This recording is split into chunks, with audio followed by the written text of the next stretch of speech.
ladder or ball roll to start with. So how we set Kath up on the ball is using a dowel rod to give us some feedback when her upper body is straight or out of alignment. So that just rests in the palm of the hands and it just sits over the little notch in the collarbone. So you don't actually allow the pole to touch you at all. Go back over the ball a little bit more, Kath, because it's this notch that's on the top of the ball. The head just comes back over the ball a little bit. Chin tucks in a little, tongue on the roof of the mouth. And Kath's going to start by drawing the navel into the spine and sliding off the side of the ball. So she walks her feet out, so the lower body goes out, and the upper body just slides off, so everything is in a nice straight line. You want to check to make sure your hips are nice and level, so the inside hip often drops. So you can pick your head up, have a look and see where your hips are. Squeeze through this glute. Perfect, so nice and level. Upper body off. You can use this shoulder blade on the left side to push into the ball to keep you nice and strong, and then back to centre. And then you'll swap sides. So your tempo for this is just 3 seconds in the centre to set yourself up. Navel spine, chin tucked in, tongue on the roof of the mouth. 3 seconds off to the side. Upper body too, Kath. So you've walked your legs out. The upper body has to come out too. So you can see how Kath's dropped this hip and she's going to correct it and lift it up. So she's nice and level. This is a really hard exercise, but it's amazing for strengthening through the glutes and through the back and building a really strong bridge position. And then back to centre. So 3 seconds out and you hold, 3 seconds back to the middle is your tempo. And you're going to do a set of 6 to 8 reps on each side with that tempo, and then you've got 60 seconds rest before you go to the next exercise. Ball roll out. I'm going to start belly over the ball, so you're in push-up position. I'm going to lift the legs up so the legs are parallel to the ground. So you want to use the glutes and the lower back to do that. Shoulders back and down away from the ears, and you want to start to bring the navel towards the spine to protect the lower back. Chin tucked in, tongue on the roof of the mouth, and Kath's going to walk out. So as she does that, she's going to maintain her spine, maintain neutral through the spine, navel tucked in, and lifting up through here. So she's not going to let her lower back sag at all.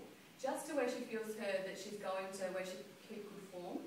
And then she's going to walk herself back. So shoulders back and down, chin tucked in, tongue on the roof of the mouth is really important because it's about keeping a good form through the joints. Yep, and walk out again.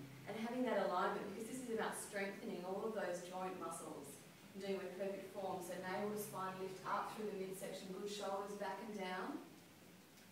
And as you come off the edge, you don't want to let your legs drop down, you want to keep in that bridge positioning. So you would hold here.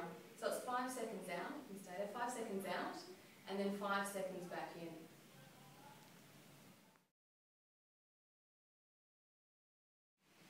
So hip extension and knee flexion is our next exercise. So Kath's starting with palms turned up, so she can open up through the chest and shoulders, chin tucked in, tongue on the roof of the mouth, and navel to spine. So what's going to happen is Kath's going to inhale and lift the hips up. So step 1. Step 2 is to exhale, draw the ball in as you bend the knees and drive through the hips. So you squeeze the glutes and you get the hammies and the glutes to work together. And then you're going to inhale and come back out. To bridge position, you have an option. If this is really challenging, drop the hips back down and start from the beginning resting on the floor. Or if you're a little bit more advanced, then you can keep the hips off the ground and go through the exercise. So you're going, draw the ball in, squeeze through the glutes, navel to spine, keep the chin tucked so the back of the neck's long, protect the neck, come back out, and you maintain the bridge position and then bring the ball in again. So advanced options are you can start to go to single leg. If you find you're a little bit unstable, then what Kath could do is she could actually move her arms out to the side. So she could have a little bit more balance being in that bridge position there. So yeah, come in, exhale. So this is really amazing for building strength in around the glutes and starting to secure the sacrum and secure around that joint there. You come down, Kath, and rest when you're ready. So you're going to do 18 to 20 of these reps at the tempo that's on the program. So you're going to bring the ball in for 3 seconds, pause, out for 3 seconds and pause.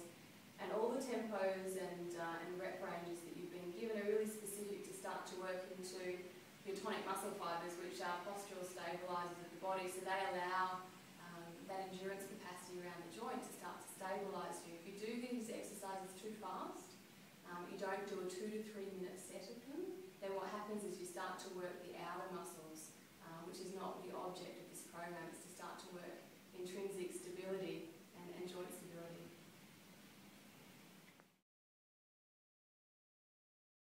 Over the Swiss ball. And you're going to start belly down on the ball, and you come into a fully flexed position. So you're relaxed on the ball, and your arms are around the ball. Now you can have your feet as wide as you need for stability. So the closer you bring them in, the more challenging this is going to be. So Kath's got her feet nice and wide so she can be stable as she comes up. So what's going to happen is as you inhale, you're going to start to lift up through the chest. So you're going to lengthen through the spine, and the arms come around.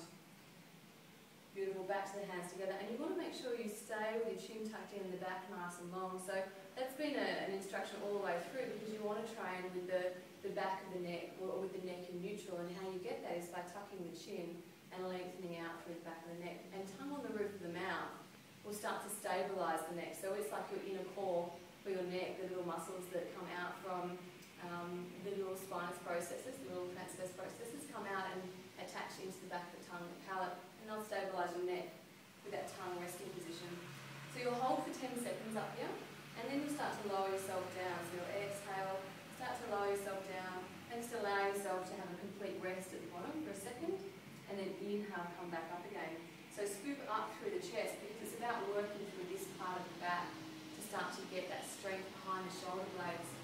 We're going to try and squeeze the back of the hands together as much as we can. Shoulders down, away from the ears, so they're lengthening. And we're nice and long, so it's almost like you're lengthening from the crown as well. Exhale, come down. And Kath, you can have a rest. So these exercises may look really simple and really easy, but they're very, very challenging.